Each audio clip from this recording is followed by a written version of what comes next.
Assalamualaikum warahmatullahi wabarakatuh.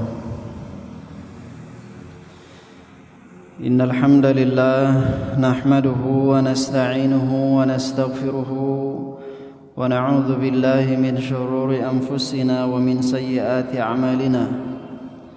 May yahdihillahu fala mudilla lahu wa may yudlil fala hadiya lahu. Asyhadu an la ilaha illallah wahdahu la syarika lahu وأشهد أن محمدًا عبده ورسوله لا نبي بعده.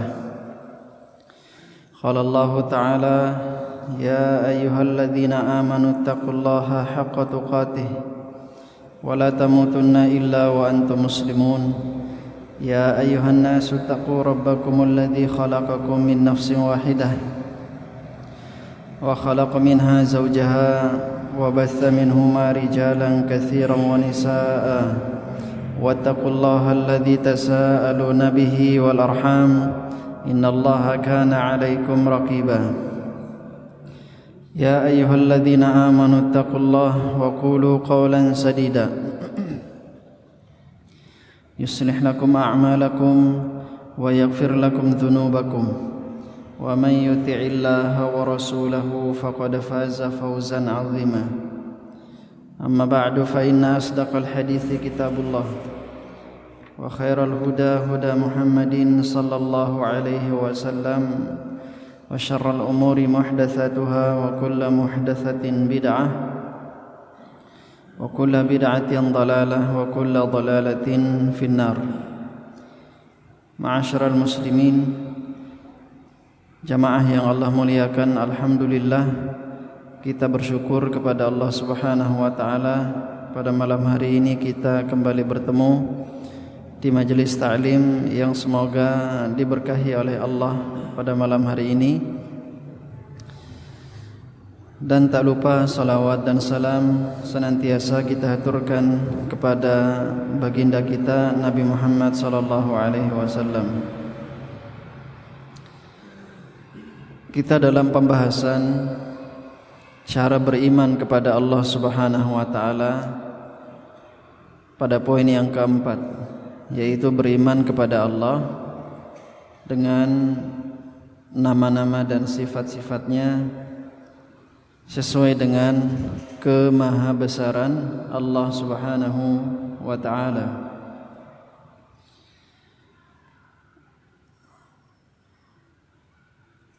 Di sini Syekh Muhammad bin Saleh Al-Utsaimin mengatakan, qala qaumun, berkata sebagian orang, berkata suatu kaum, Ar-Rahmanu 'alal 'arsy istawa. Allah Subhanahu wa taala berfirman, Ar-Rahman, Allah Subhanahu wa taala 'alal 'arsy istawa, di atas arasy beristiwa. Mereka mengatakan istiwa ai istaula. Makna istiwa menurut mereka adalah istaula yang artinya menguasai. Ma'a anna ma'na istawa syar'an wa lughatan ala wartafa'a 'alal 'arsy. Sedangkan makna istiwa, makna istawa secara syara', secara makna syariat dan secara makna bahasa adalah ala, berada di atas, wartafa'a, menetap di atas, alal arsh, di atas apa? Di atas arsh. Jadi makna istawa 'alal 'arsy adalah Allah berada di atas arsy. Lakinnahu 'uluwun khassun. Namun yang perlu difahami adalah bahwa makna istawa berada di atas maksudnya adalah berada di atas yang sifatnya khusus. Laisa al-'uluwul 'am, tidak seperti berada di atas secara umum, ya. Tidak seperti berada di atasnya manusia di atas kursi. tidak seperti berada di atasnya manusia di atas dipan. Ini adalah istawa, berada di atas yang sifatnya khusus.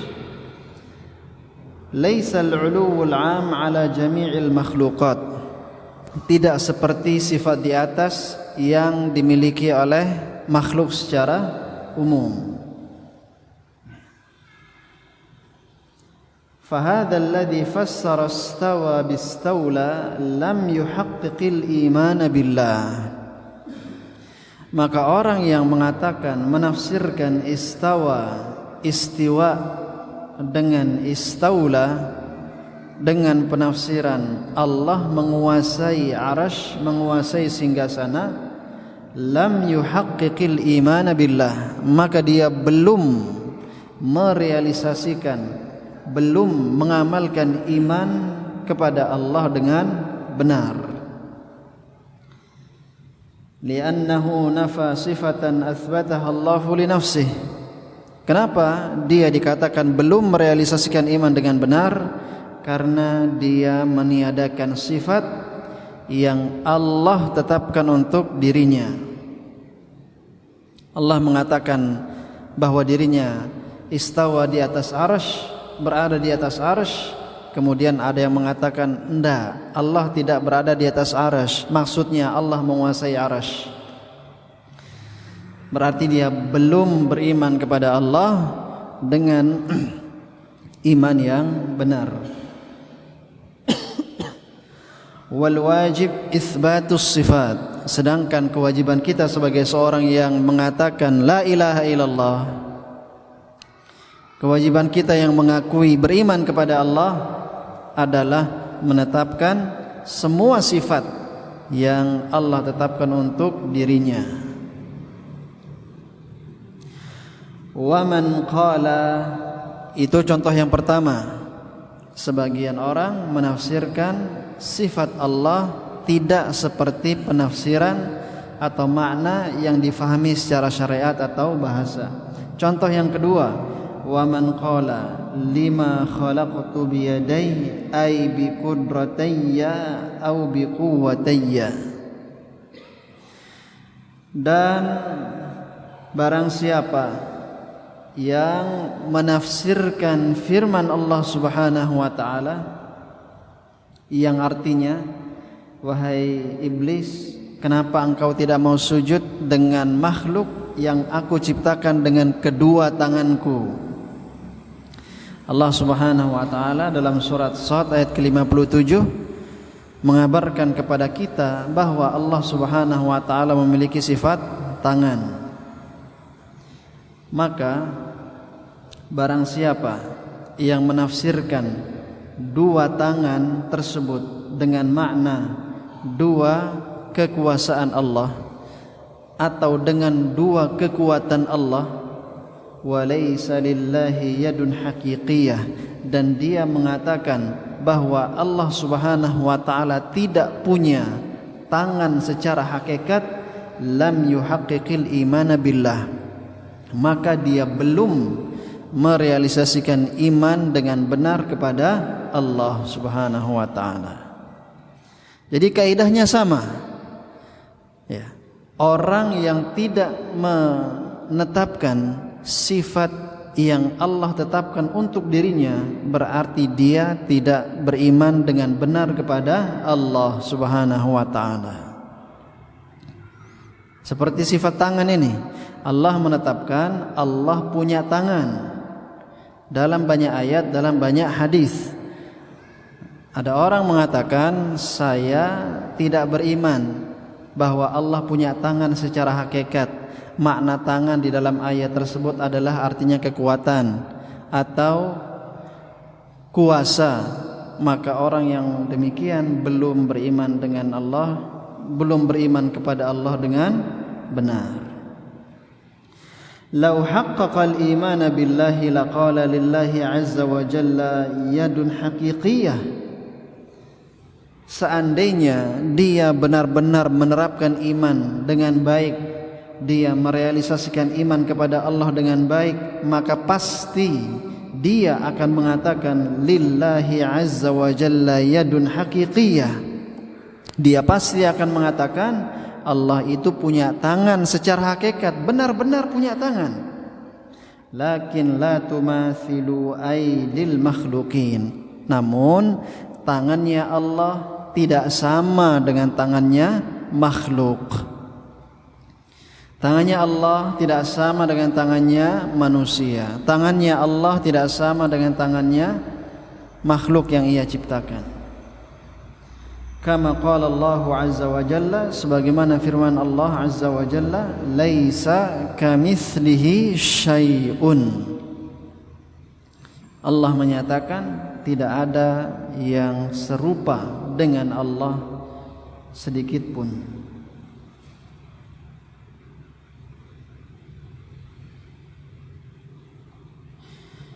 Li'annana la natahaddatsu 'anillahi illa 'ala hasabi ma akhbarana Allah bih. Karena kita tidak mungkin berbicara kecuali dengan apa yang Allah telah kabarkan kepada kita. Di antara dosa yang paling besar adalah berbicara tanpa ilmu, wa an taqulu 'ala Allahi ma la ta'lamun. Allah Subhanahu wa taala menyebutkan beberapa dosa yang besar, dan dosa terakhir yang Allah sebutkan dalam ayat tersebut adalah dosa wa an taqulu 'ala Allah ma la ta'lamun. Engkau berbicara tentang Allah Subhanahu wa taala tanpa dasar ilmu.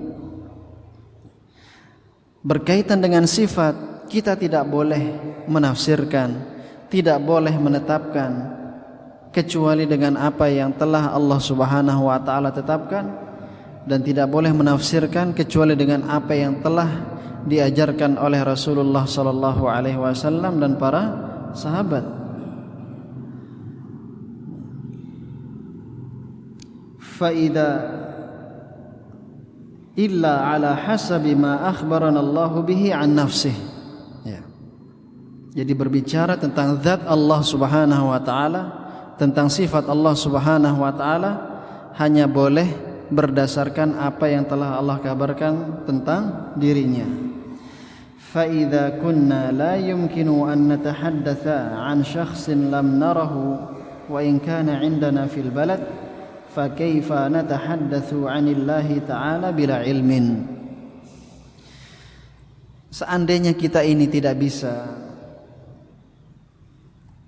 mohon maaf, maka apabila kita tidak mungkin berbicara tentang manusia yang tidak pernah kita lihat sama sekali, padahal manusia itu ada di dekat kita, ada di satu negeri dengan kita, cuma kita belum lihat dia.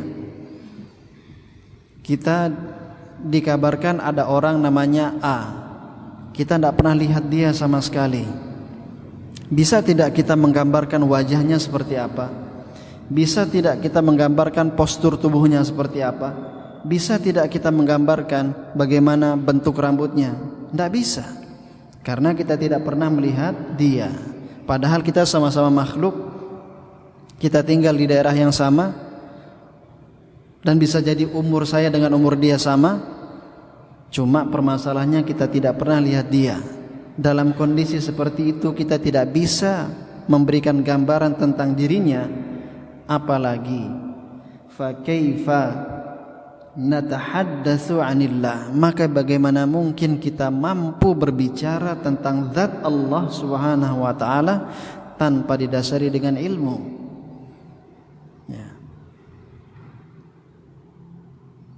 Jadi Allah Subhanahu wa taala menetapkan bahwa dirinya punya tangan, maka tidak ada jalan sudah. Kita hanya dituntut untuk beriman. Kami beriman Allah punya tangan. Cuma dalam sebuah ayat Allah mengatakan laisa kamitslihi syai'un. Tidak ada yang semisal dengan Allah. Berarti tangannya Allah tidak sama dengan tangannya makhluk. Kemudian contoh yang ketiga,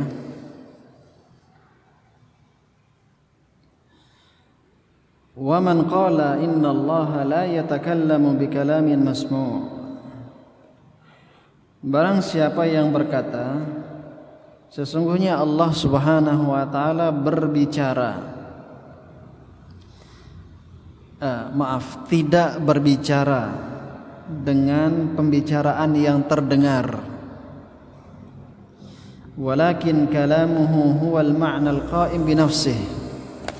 Tetapi kalam yang disebutkan di dalam Al-Qur'an, disebutkan di dalam hadis Rasulullah sallallahu alaihi wasallam itu adalah al-ma'na al-qa'im bi nafsihi.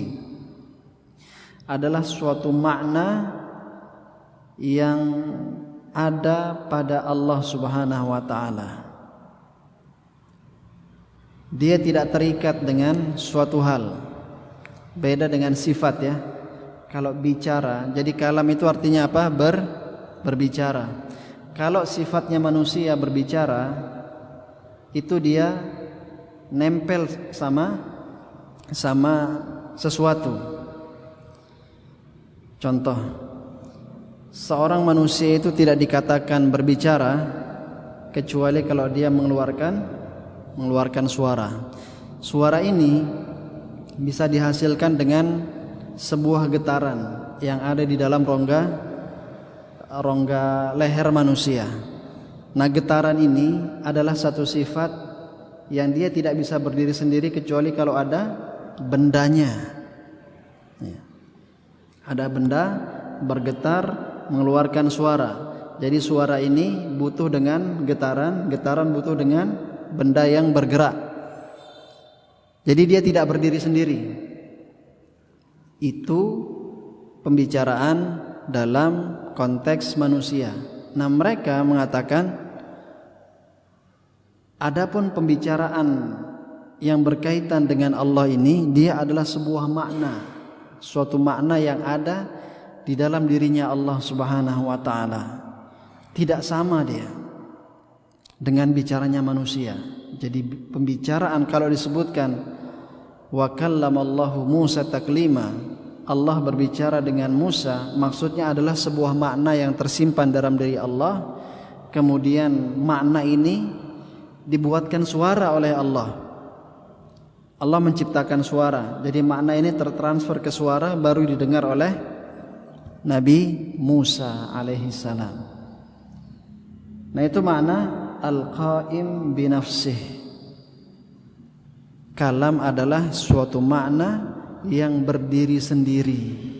Ya. Wa ma sami'ahu Jibril.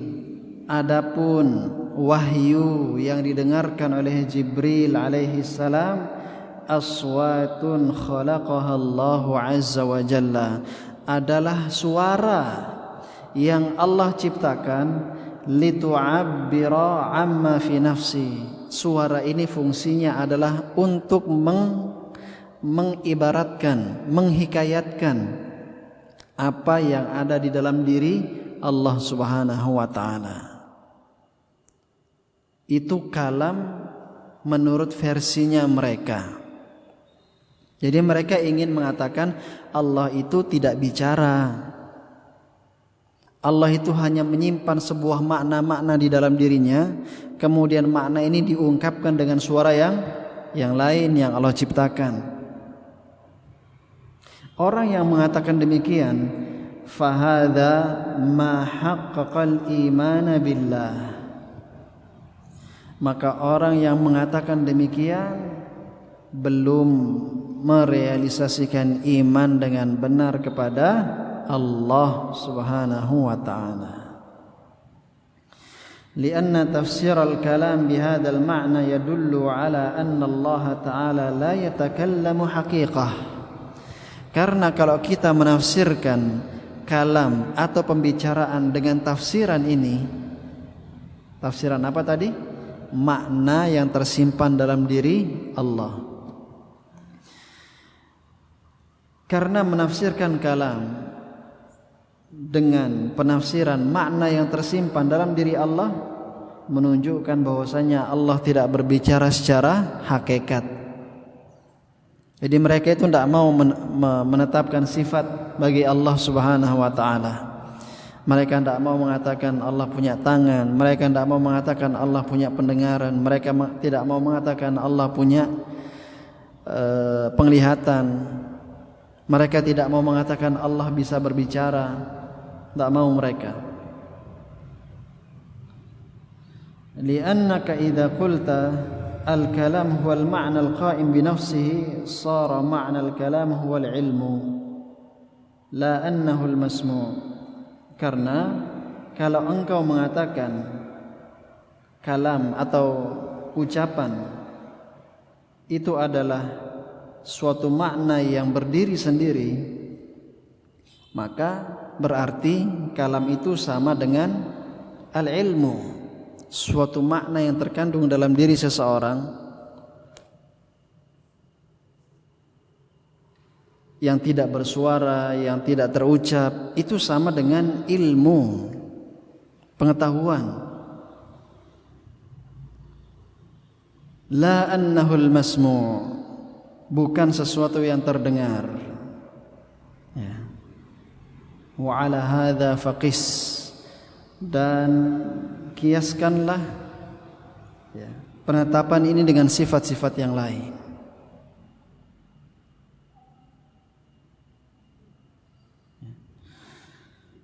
Jadi orang-orang yang menafsirkan kalam dengan makna al-qaim, suatu makna yang tersimpan dalam diri Allah Subhanahu wa taala, mengatakan bahwa ayat-ayat yang berbicara tentang berbicaranya Allah Subhanahu wa taala itu sebenarnya bukan Allah yang berbicara langsung.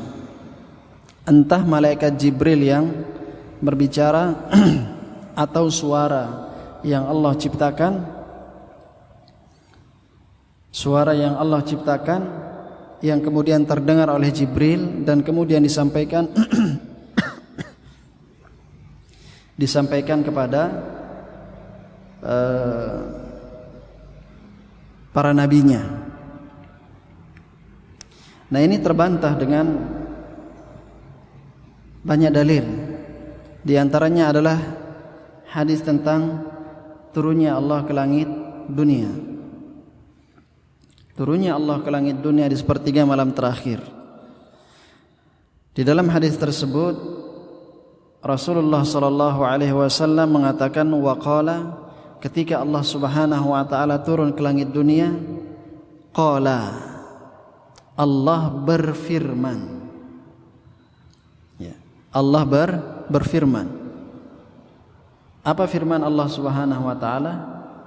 Man dzalladzi yastaghfiruni fa'aghfiru lah, man dzalladzi yas'aluni fa'u'tiyah, man dzalladzi yad'uni fa'astajibu lah. Siapa yang mau berdoa kepadaku, aku akan berikan aku akan ijabah doanya dia. Siapa yang mau beristighfar kepadaku di sepertiga malam terakhir ini, aku akan ampuni dia. Siapa yang mau meminta kepadaku, aku berikan permohonan dia. Di sini Rasulullah sallallahu alaihi wasallam menyebutkan bahwa suara yang terdengar atau suara yang mengatakan, siapa yang mau berdoa kepadaku, maka aku akan ijabah doanya. Kira-kira yang bisa mengijabah doa, malaikat atau Allah Subhanahu wa taala? Tentunya Allah Subhanahu wa taala, bukan malaikat. Ya. Kalau mereka mengatakan bahwa suara yang sampai atau ungkapan-ungkapan yang sampai kepada hambanya itu adalah ungkapan malaikat, bukan ungkapan Allah Subhanahu wa taala, berarti malaikat mengatakan kepada manusia, barang siapa yang berdoa kepada aku, kepada malaikat. Ya. Jadi ini bukan kalam sebagaimana yang disampaikan oleh orang-orang tersebut, suatu makna yang tersimpan kemudian malaikat mengungkapkan. Tidak. Ketika Allah Subhanahu wa taala menetapkan dirinya berbicara, maka itu adalah kalam yang hakiki, kalam yang sesuai dengan hakikat. Allah berbicara, ya. Allah berbicara. Namun sekali lagi, berbicaranya Allah Subhanahu wa taala sama tidak dengan bicaranya makhluk? Tidak sama.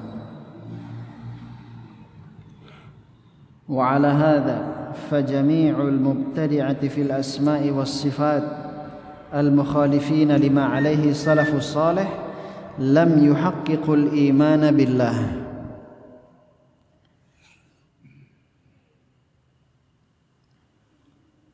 Maka atas dasar ini, semua orang yang terjatuh dalam bid'ah, semua orang yang terjatuh dalam bid'ah tentang nama dan sifat Allah, yang mana mereka menyelisihi jalannya para ulama salaf, lam yuhaqqiqul imana billah, dia belum merealisasikan iman kepada Allah dengan benar. Walladhi fatahu minal umuril arba'ah huwa ar-rabi', iman yang terlewatkan, terluputkan dari mereka adalah iman yang keempat ini, yaitu iman kepada nama dan sifat Allah. Mereka beriman dengan wujud atau keberadaan Allah, mereka beriman dengan rububiyah Allah, mereka beriman dengan uluhiyahnya Allah, namun mereka terjatuh dalam kesalahan tentang nama dan sifat Allah Subhanahu wa taala, sehingga mereka dikatakan belum beriman dengan benar, belum merealisasikan iman yang benar kepada Allah Subhanahu wa taala. Walladhi fatahu minal umuril arba'ah huwa ar-rabi' al-imanu bi asma'illahi wa sifatih, dan sesuatu yang tidak mereka miliki dari 4 jenis keimanan ini adalah iman yang keempat, yaitu iman kepada nama dan sifat Allah. Falam yuhaqqiqul imana bih, maka mereka belum merealisasikan iman dengan benar kepada Allah Subhanahu wa taala. Wala naqulu innahum ghairu mu'minin, namun kita tidak mengatakan mereka bukan orang-orang beriman. Kita tidak mengatakan demikian. Mereka tidak keluar dari Islam. Orang-orang yang jatuh dalam kesalahan tentang nama dan sifat Allah ini diperinci oleh para ulama. Ada memang yang sudah terlalu jauh, kesesatannya terlalu jauh, seperti orang-orang Jahmiyah. Orang-orang Jahmiyah, khususnya para pembesar-pembesar Jahmiyah, yang mengatakan dengan tegas meniadakan semua nama dan sifat Allah Subhanahu wa taala. Sebagian ulama mengatakan mereka keluar dari Islam. Namun orang-orang yang terjatuh dalam kesalahan tentang nama dan sifat Allah tidak semua dihukumi keluar dari Islam oleh para ulama. Makanya di sini Syekh Utsaimin mengatakan la naqulu innahum ghairu mu'minin. Kita tidak mengatakan mereka bukan orang-orang beriman. Fahum mu'minuna bila syak. Tidak diragukan bahwa mereka adalah orang-orang Islam. Mereka orang-orang beriman. Lakinnahum lam yuhaqqiqul imana billah. Akan tetapi mereka belum merealisasikan iman dengan benar kepada Allah. Wahum mukhti'una mukhalifuna li tariqis salaf. Mereka terjatuh dalam kesalahan, mereka menyelisihi manhaj, jalan para salaf, para ulama. Wa tariqatuhum dhalalun bila syak, dan jalan yang mereka tempuh adalah jalan kesesatan tanpa diragukan lagi. Kenapa bisa terjadi kesalahan-kesalahan dalam masalah nama dan sifat Allah Subhanahu wa taala? Karena cara menafsirkan yang diadopsi dari ilmu filsafat itulah yang menyebabkan mereka tersesat dalam memahami zat Allah Subhanahu wa taala. Ilmu filsafat bila diterapkan di ilmu-ilmu dunia bagus, cocok, ya. Karena memang ilmu filsafat ini untuk mengungkap hal-hal yang bersifat indrawi, yang bisa diindra. Maka banyak cabang-cabang ilmu biologi, ilmu fisika, ilmu kimia, ilmu matematika itu bisa muncul ke permukaan ketika dia diadopsi dengan pendekatan ilmu filsafat. Tapi kalau ilmu filsafat ini sudah dibawa ke pendekatan, dibawa untuk memahami zat Allah Subhanahu wa taala, disitulah mulai orang bisa tergelincir dalam kesesatan. Ya. Dan ini penafsiran yang menggunakan pendekatan filsafat ini kan mulai diadopsi ketika khilafah Abbasiyah kuat di tengah-tengah menguasai kaum muslimin. Pada era khilafah Abbasiyah, para umara, para pemimpin itu adalah orang-orang yang cinta dengan ilmu, sehingga mereka merasa belum tercukupi dengan ilmu yang ada pada saat itu mereka di dalam dunia Islam. Maka mereka pun mengimpor kitab-kitab filsafat Yunani, India, ya, dimasukkan ke Baitul Hikmah. Baitul Hikmah itu adalah satu perpustakaan yang didirikan oleh Khilafah Abbasiyah, mengumpulkan banyak sekali kitab-kitab filsafat dari luar negeri. Dipelajarilah oleh orang-orang pada saat itu, dan orang-orang pada saat itu adalah orang-orang yang sangat dekat cinta dengan hikmah, dengan ilmu. Maka pemahaman-pemahaman filsafat-filsafat yang diimpor dari Yunani, dari India, dan dari negeri-negeri sebelah itu mulai mempengaruhi pola pikir mereka dalam menafsirkan Al-Quran, menafsirkan agama. Walakin la yuhkam, sehingga syubhat itu kuat di benak mereka. Mereka cinta dengan Allah, mereka cinta dengan Islam, mereka membela Islam habis-habisan, tetapi dengan pendekatan filsafat, sehingga muncul pendapat-pendapat yang aneh, khususnya dalam hal zat Allah Subhanahu wa ta'ala.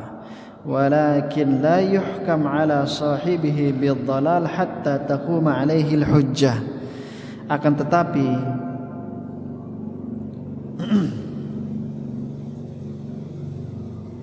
tidak dihukumi atas orang-orang yang salah dalam masalah nama dan sifat Allah ini dengan hukum sesat. Kita tidak boleh menyesat-nyesatkan orang, membid'ah-bid'ahkan orang, hatta taquma alaihil hujjah, sampai tegak hujjah atas dirinya, hingga ilmu itu sampai kepada dia. Ya. Fa idza qamat alaihil hujjah, kalau ilmu sudah sampai ke dia, diskusi sudah dilakukan, semua alasan-alasan yang menopang, semua alasan-alasan yang hak, yang benar itu sudah disampaikan kepada dia, wa asarra ala khata'ih, kemudian dia terus saja dalam kesalahannya, sudah dinasihati dan dia sudah tidak bisa membantah lagi.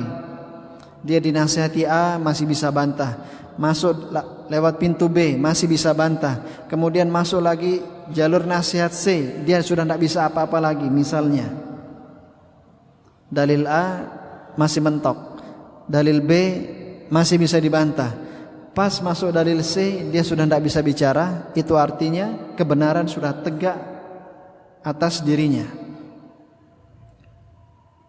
dia sudah tidak bisa membantah. Namun dia terus saja dengan keyakinannya yang salah, terus saja dia menyelewengkan tafsiran-tafsiran tentang zat Allah, nama dan sifat Allah, wa dhalalih, dan dia terus dalam kesesatannya, kana mubtadi'an, baru dia bisa dicap ahlu bid'ah, baru dia dicap sebagai mubtadi'. fi ma khalafa fihi al-haq. Nah, di sini sikap objektivitasnya Syekh Muhammad bin Shalih Al-Utsaimin. Beliau mengatakan dia dicap sebagai ahlu bid'ah fi ma khalafa fihi al-haq, hanya pada hal-hal yang dia menyelisihi kebenaran. Wa in kana salafiyan fi ma siwah, wa in kana salafiyan fi ma siwah, meskipun dia itu dikatakan sebagai seorang salafi pada poin-poin yang dia sesuai dengan kebenaran. Di 1-2 poin dia menyelisihi salaf, menyelisihi ulama salaf, menyelisihi sahabat Rasulullah sallallahu alaihi wasallam, maka dia dikatakan dalam hal ini dia menyelisihi salaf. Jadi tidak dihukumi secara total dia bukan dari ahlu sunnah. Fala yusaf bi annahu mubtadi'un ala wajhil itlaq, maka dia tidak disifati sebagai seorang mubtadi', sebagai seorang ahli bid'ah secara mutlak, wala bi annahu salafiyun ala wajhil itlaq, dan dia juga tidak dikatakan sebagai seorang salafi secara mutlak.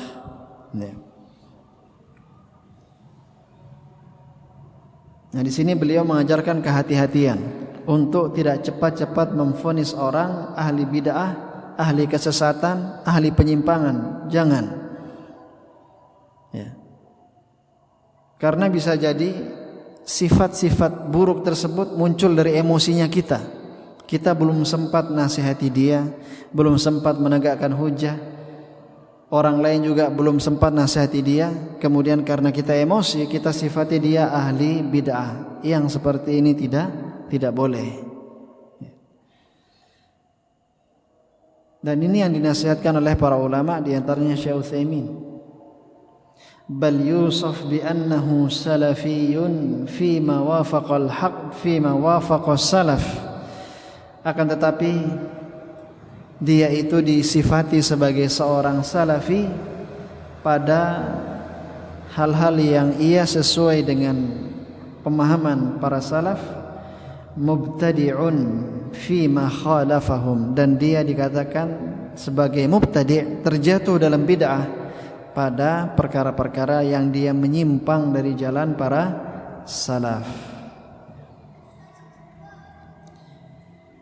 Ini dia pembahasan tentang beriman kepada nama dan sifat Allah Subhanahu wa taala. Ada beberapa paragraf di bawahnya, cuma kita tidak bahas. Kita akan lanjut ke paragraf yang 2, 3, 4, ke paragraf yang selanjutnya. Beliau di sini mengatakan ada 1, 2, 3, 4, 5. Loncat 5 paragraf. Beliau mengatakan fal muhim anna babas sifati babud azim. Yang penting kita ketahui adalah bahwa bab tentang sifat Allah adalah bab yang agung, wa khataruhu jasim, dan pembahasan tentang sifat Allah ini adalah pembahasan yang berbahaya. Bahayanya jasim, bahayanya besar. Karena ini kita berbicara tentang zatnya Allah Subhanahu wa ta'ala. Wala yumkinu an yanfakka al-insanu minal waratat wal halakat allati yaqa'u fiha illa bittiba'is salaf. Seseorang tidak mungkin keluar dari kesesatan, tidak mungkin keluar dari penyakit-penyakit yang dia terjatuh di kesesatan dan penyakit tersebut dalam masalah nama dan sifat Allah kecuali dengan mengikuti para salaf. Seseorang kalau mau lurus dalam memahami nama dan sifat Allah, mau tidak mau dia harus ikuti manhaj para ulama salaf. Dia harus mengikuti manhajnya para sahabat Rasulullah sallallahu alaihi wasallam.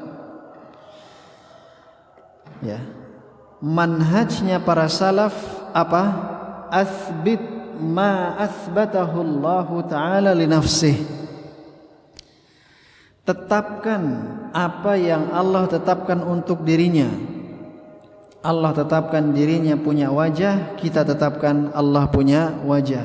Allah tetapkan bahwa Allah berbicara, kita tetapkan Allah berbicara. Allah menetapkan punya sifat aziz, maha perkasa, kita tetapkan Allah punya sifat maha perkasa, dan begitu seterusnya. Wanfi ma nafallahu an nafsih, dan tiadakan apa yang Allah tiadakan dari dirinya. Allah meniadakan sifat zalim dari dirinya, ya kita ikut, kita meniadakan sifat zalim dari Allah. Allah meniadakan sifat tidur dari dirinya, kita tiadakan Allah dari sifat tidur. Allah mengatakan la ta'khudhuhu sinatun wala naum. Allah itu tidak dikuasai oleh rasa ngantuk dan juga tidak tidur. Maka kita mengatakan Allah tidak mengantuk, Allah tidak tidur.